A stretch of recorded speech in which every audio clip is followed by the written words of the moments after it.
Dear plus one comma students, good morning. Today we shall discuss the 15.02 Principles of Insurance. Principles of Insurance. It is a continuation of Insurance chapter. In your book bag there is a long answer question. Explain the principles of insurance. A long answer question. Explain the principles of insurance. Any 5. It is one of the important question which frequently asked in 11th commas, plus 1 commas. காப்பீட்டினுடைய அடிப்படை கோட்பாடுகள். காப்பீட்டினுடைய அடிப்படை கோட்பாடுகள். Insurance concept was started to distribute the risk among the group of people. Cooperation is a basic principle behind every insurance contract.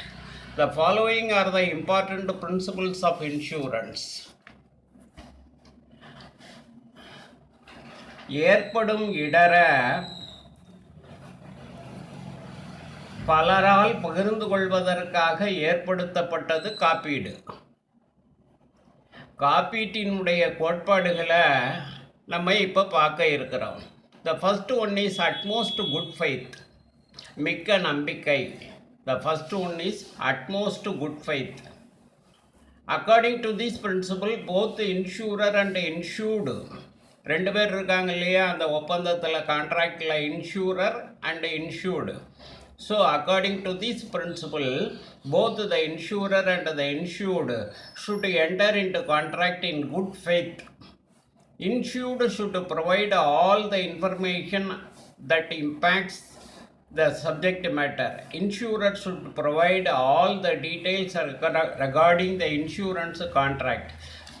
Both the insurer and the insured should display good faith towards each other in regard to this contract. மிக்க நம்பிக்கை கோட்பாட்டின்படி காப்பீடு தருணர், காப்பீடு பெறுநர், இவங்க ரெண்டு பேரும் அந்த ஒப்பந்தத்தில் ஈடுபடுறாங்க. காப்பீடு பெறுநர் கருப்பொருள் பற்றிய அனைத்து உண்மைகளையும் காப்பீடு தருணருக்கு தெரியப்படுத்த வேண்டும். காப்பீடு தருணர் காப்பீட்டு ஒப்பந்தம் குறித்த அனைத்து தகவல்களையும் காப்பீடு பெறுநருக்கு தெரிவித்துவிட வேண்டும். இருவருக்கும் இடையில் காப்பீட்டு ஒப்பந்தம் தொடர்பாக நல்ல நம்பிக்கை இருக்க வேண்டும். காப்பீட்டு ஒப்பந்தம் தொடர்பாக நல்ல நம்பிக்கை இருக்க வேண்டும். Example, Mr. M is a heart patient. Mr. M is a heart patient, but he hid his fact to the LIC while taking a policy, life policy. On his death due to heart attack, LIC can refuse to pay the compensation to his legal representative because a material fact was not disclosed by the insured. ஒரு எடுத்துக்காட்டு சொல்கிறாங்க. எம்ங்கிறவர் ஒரு இதய நோயாளி. இதயத்தில் அவருக்கு பிரச்சனை இருக்குது. அவர் ஒரு இதய நோயாளி.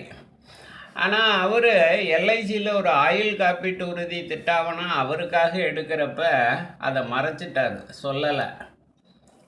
பிறகு அவர் மாரடைப்பால் இறந்த பிறகு எல்ஐசி நிறுவனம் இறந்தவரோட சட்டப்பூர்வமான வாரிசுதாரருக்கு இழப்பீடு வழங்க மறுத்துட்டு. ஏன்னு கேட்டால் எம் கருப்பொருள் உண்மை, இந்த உண்மையான material fact, utmost good faith அடிப்படையில், காப்பீட்டினுடைய மிக்க நம்பிக்கை கோட்பாட்டின் அடிப்படையில் கருப்பொருள் குறித்த உண்மையை, அதாவது இதய நோய் குறித்த உண்மையை அவர் மறைச்சிட்டது காரணம் ஆகும். இன்சூரபிள் interest. This is a second principle of insurance. Insured must have an insurable interest. காப்பீடு பெருநலன். The insured must have an insurable interest in the subject matter of insurance. Insurable interest means some pecuniary interest in the subject matter of the insurance contract. The insured must have an interest in the preservation of thing or life insured, so that they will suffer financially on the happening of the event against which they are insured. Example, a businessman has insurable interest in his stock of goods. காப்பீடு பெறுநருக்கு காப்பீடு செய்யப்படும் பொருள் மீது காப்பீடு பெருநலன் இருக்க வேண்டும். என்ன இருக்க வேண்டும்? காப்பீடு பெருநலன், இன்சூரபிள் இன்ட்ரெஸ்ட் இருக்கணும். காப்பீடு பெருநலன்கிறது, இன்சூரபிள் இன்ட்ரெஸ்ட்டுங்கிறது காப்பீடு செய்யப்படும் கருப்பொருள் மீது நிதி சார்ந்த அக்கறை இருப்பதை குறிக்கும். நிதி சார்ந்த அக்கறை ஆகும். காப்பீடு செய்யப்படும் சொத்து இருக்கிறதுனால அவருக்கு பயனும், அந்த சொத்து இல்லாமல் போகிறதுனால அவருக்கு இழப்பு ஏற்படும்னு சொன்னால் அவர் அந்த சொத்தின் மீது காப்பீடு பெருநலன் இருப்பதாக கொள்ளப்படும். இதுக்கு எடுத்துக்காட்டு, ஒரு வியாபாரி தாம் விற்பனைக்கு வைத்திருக்கக்கூடிய சரக்கிருப்பின் மீது காப்பீடு பெருநலன் உடையவராக கருதப்படுகிறார். Indemnity, ஈட்டுறுதி.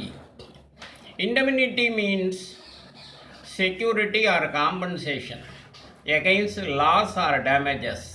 In insurance, the insured would compensate it with the amount equivalent to the actual loss and not the amount exceeding the loss. This principle ensures that the insured does not make any profit out of the insurance. This principle of indemnity is applicable to property insurance alone. ஒருத்தருக்கு ஏற்பட்ட உண்மையான நட்டத்தை ஈடு செய்வது தான் ஈட்டுறுதி. இது காப்பீட்டினுடைய கோட்பாடு. நட்டத்தை ஈடு செய்வது மட்டும்தான் ஈட்டுறுதி. காப்பீடு பெறுநருக்கு உண்மையில் எவ்வளவு இழப்பு ஏற்பட்டதோ அந்த இழப்புக்கு ஈடான தொகை மட்டுமே இழப்பீடாக அளிக்க முடியும். காப்பீட்டு நிறுவனம் தரும், இழப்பீடாக தரும். இழப்பை விட கூடுதலான தொகை வழங்கப்படாது. காப்பீட்டின் மூலம் காப்பீடு பெறுநர் ஆதாயம் எதுவும் பெற்றுவிடக்கூடாது என்பதே இந்த தத்துவம். இது சொத்து காப்பீட்டுக்கு மட்டுமே பொருந்தும். ஆயுள் காப்பீட்டுக்கு இது பொருந்தாது. A businessman gets his stock of goods insured for ₹5 lakhs. If the goods are destroyed by fire, the insurance company will be liable to pay the compensation for the loss caused to the insured. However, the maximum compensation shall be ₹5 lakhs, even if loss is more than this. The principle of indemnity is not applicable to life insurance because one cannot estimate the loss due to death of a person. என்ன சொல்கிறாங்க? ஒருத்தர் தன்னோட சரக்கை 5 லட்சம் ரூபாய்க்கு காப்பீடு செய்திருக்கிறார்.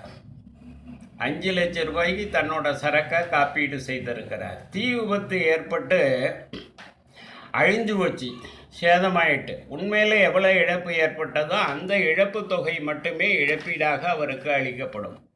காப்பீடு செய்த தொகை உண்மையான இழப்பு, இது ரெண்டில் எது குறைவோ அது மட்டுமே அவருக்கு இழப்பீடாக கொடுக்க முடியும். ஈட்டுறுதி கோட்பாடு ஆயுள் காப்பீட்டுக்கு பொருந்தாது, சொத்து காப்பீட்டுக்கு மட்டும்தான் பொருந்தும். இதை நீங்கள் ஞாபகத்தில் வச்சுக்கணும். ஈட்டுறுதி கோட்பாடு ஆயுள் காப்பீட்டுக்கு மட்டுமே பொருந்தாது, சொத்து காப்பீட்டுக்கு மட்டுமே பொருந்தும். ஏன்னா ஒருத்தரோட இழப்புங்கிறது, அதனால் ஏற்பட்ட இழப்புங்கிறத யாராலையும் மதிப்பிட முடியாது. Then the fourth principle is causa proxima, அண்மை காரணம். The word causa proxima means nearest cost. அண்மை காரணம், nearest cause. According to this principle, when the loss is the result of two or more cause, the proximate cause, that is the direct cause. The most dominant and the most effective cause of loss should be taken into consideration. The insurance company is not liable for remote cause. ஒரு இழப்பு ஏற்படுறதுக்கு 2 அல்லது அதற்கு மேற்பட்ட காரணங்கள் இருந்துச்சுன்னா அதற்குரிய அண்மை காரணம் எதுன்னு காண வேண்டியதை பற்றி குறிப்பிடுவது இந்த கோட்பாடாகும். இடர் ஏற்படுவதற்கு எது முக்கிய காரணம்னு கண்டுபிடிச்சி அந்த காரணம் காப்பீட்டு ஒப்பந்தத்தில் கூறப்பட்டிருக்கிறதாங்கிறத பார்க்கணும். அதுவே அண்மை காரணமாக இருந்தால் இழப்பீடு பெற முடியும். பிற காரணங்கள்னால இழப்பு ஏற்பட்டிருந்ததுன்னா அதுக்கு காப்பீட்டு நிறுவனம் அதற்கு அவங்க பொறுப்பேற்க மாட்டாங்க.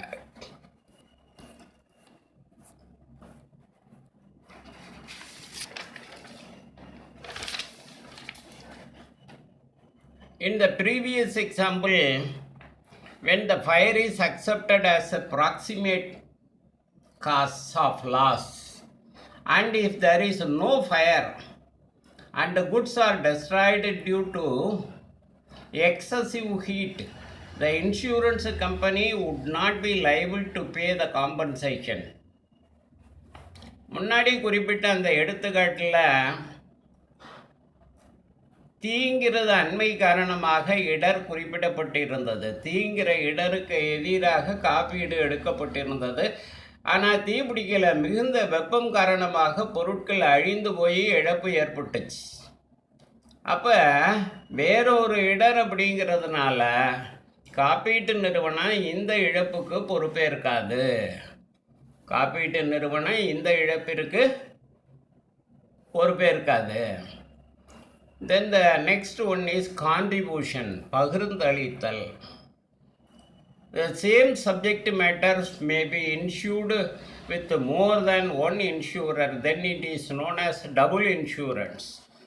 You must know what is double insurance. The same subject matter may be insured with more than one insurer, then it is known as double insurance.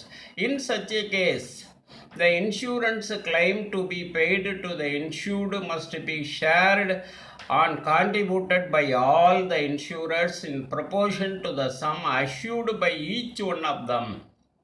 It may be noted that in case of multiple insurance, the insured can claim the loss from any of the insurers subject to the condition that the insured cannot recover more than the amount of actual loss from all taken together. ஒரு கருப்பொருள்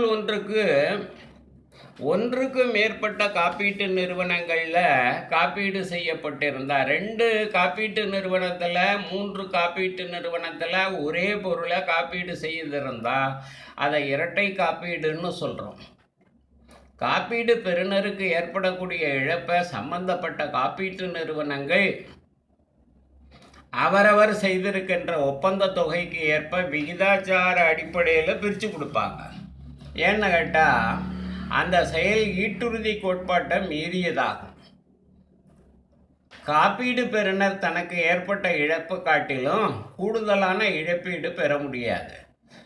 அதனால தான் இதை பகிர்ந்து ஈடு செய்யப்படுகிறது. Example, a businessman gets his factory insured against fire for rupees 10 lakhs with insurer A and rupees 5 lakhs with insurer B. A businessman gets his factory insured against fire. தீங்கிற இடருக்கு எதிராக 10 லட்சம் ரூபாய்க்கு காப்பீடு எடுத்திருக்கிறார். அதே இடருக்கு எதிராக இன்னொரு காப்பீட்டு நிறுவனத்தில் 5 லட்சம் ரூபாய்க்கு காப்பீட்டு திட்டாவணம் எடுத்திருக்காரு. Due to fire a loss of rupees 1,50,000 occurred. திடீர்னு தீப்பற்றி எரிஞ்சு போச்சு. 1,50,000 ரூபா இழப்புன்னு மதிப்பிட்டாச்சு. then the insurer A and B will contribute the loss in the ratio of 2:1. That is, A will pay rupee 1 lakh and B will pay rupees 50,000. ஒரு வியாபாரி தன்னோட தொழிற்சாலைக்கு ஏங்கிற காப்பீட்டு நிறுவனத்தில் 10 லட்சம் ரூபாய்க்கும் பிங்கிற காப்பீட்டு நிறுவனத்தில் 5 லட்சம் ரூபாய்க்கும் தீ காப்பீட்டு திட்டாவணம் எடுத்திருக்கார். அவர் தொழிற்சாலையில் எதிர்பாராத விதமாக தீ விபத்து ஏற்பட்டு இழப்பு ரூபாய் 1,50,000 அப்படின்னு மதிப்பிடப்படுகிறது. 1,50,000. இந்த இழப்பீட்டு தொகையை ஏ மற்றும் பி காப்பீட்டு நிறுவனங்கள் 2:1ங்கிற விகித அடிப்படையில், அதாவது ஏட்டேருந்து 1 லட்சம் ரூபாயும் பிட்டேருந்து 50,000ம் பெற முடியும். அவங்க அவ்வளோதான் கொடுப்பாங்க. சப்ரோகேஷன், பகர உரிமை. Subrogation means stepping the shoes on others. According to this principle, once the claim of the insured has been settled, the ownership right of the subject matter of insurance passes on to the insurer. Otherwise, the insured will realize more than the actual loss, which goes against the principle of indemnity. This is because the insured cannot make any profit by selling the damaged property. சப்ரோகேஷன்கிறத பகர உரிமைன்னு சொல்கிறோம். பகர உரிமைங்கிறது ஒருவருக்கு ஏற்பட்ட இழப்பை காப்பீடு தருணர் ஈடு செய்த பிறகு காப்பீடு பெறுநர் தனக்குள்ள உரிமைகளை காப்பீடு தருணருக்கு மாற்றி கொடுப்பது ஆகும்.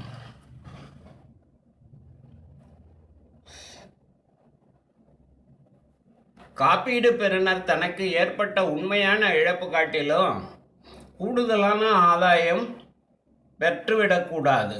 அப்படி லாபம் அடைந்தால் அது ஈட்டுறுதி கோட்பாட்டுக்கு எதிராக அமைந்துவிடும். அதாவது ஒரு சொத்துக்கு இழப்பு ஏற்பட்டு அதற்கு இழப்பீடு பெற்ற பிறகு காப்பீடு பெறுநர் அந்த சொத்தை விற்று ஆதாயம் அடைய முடியாது. அதாவது அந்த சொத்தை காப்பீடு தருணருக்கு கொடுத்து விட வேண்டும். இதுக்கு ஒரு example.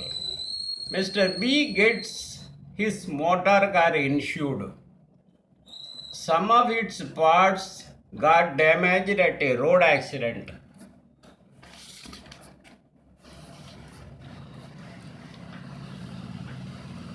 He gets the insurance claim and gets the damaged parts replaced with the new ones.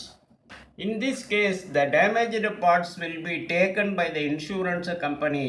The insured has no right over the damaged parts since they had already got compensation for the damaged parts. திரு பிங்கிறவர் தன்னோட motor காருக்கு காப்பீடு செய்திருக்கிறாரு. ஒரு சாலை விபத்தில் அவருக்கு காரில் உள்ள பாகங்கள் சேதமாயிடுச்சு. அவர் காப்பீடு தருணரிடம் இழப்பு கோரி விண்ணப்பிக்கிறாரு. அவர் அந்த இழப்பு தொகையை கொடுத்துட்றாரு. காப்பீட்டு நிறுவனம் இழப்பீட்டு தொகையை வழங்கிடுது. அதன் பிறகு இந்த சேதமடைந்த பாகங்களை அதை வச்சு மாற்றிடுறாரு. அந்த சேதமடைந்த பாகங்களை அவர் அந்த காப்பீட்டு நிறுவனத்திற்கு காப்பீடு தருணத்தை கொடுத்துடணும். அதை விற்று அதை விற்று ஆதாயம் பெறக்கூடாது.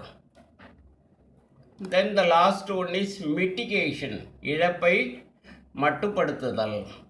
In case of a mishap, the insured must take off all possible steps to reduce or mitigate the loss or damage to the subject matter of the insurance. This principle ensures that the insured does not become negligent about the safety of the subject matter after taking the insurance policy.